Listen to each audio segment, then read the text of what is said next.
In this video, we'll introduce you to various correlation statistical methods.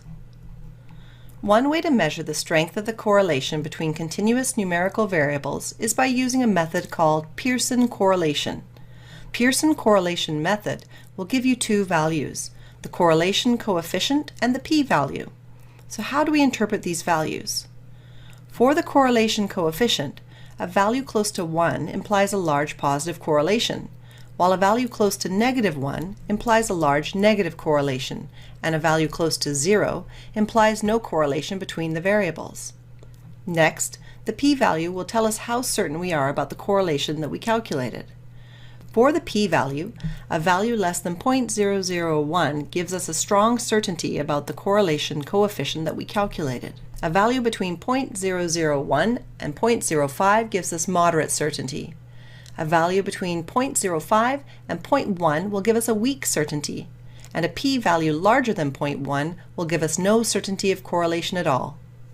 We can say that there is a strong correlation when the correlation coefficient is close to 1 or -1 and the p-value is less than 0.001.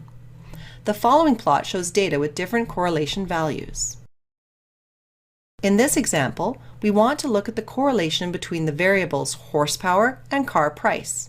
See how easy you can calculate the Pearson correlation using the SciPy Stats package? We can see that the correlation coefficient is approximately 0.8, and this is close to 1, so there is a strong positive correlation. We can also see that the p-value is very small, much smaller than 0.001, and so we can conclude that we are certain about this strong positive correlation. Taking all variables into account, we can now create a heat map that indicates the correlation between each of the variables with one another. The color scheme indicates the Pearson correlation coefficient, indicating the strength of the correlation between two variables. We can see a diagonal line with a dark red color, indicating that all the values on this diagonal are highly correlated.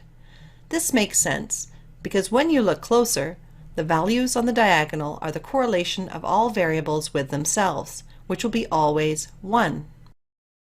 This correlation heat map gives us a good overview of how the different variables are related to one another, and most importantly, how these variables are related to price.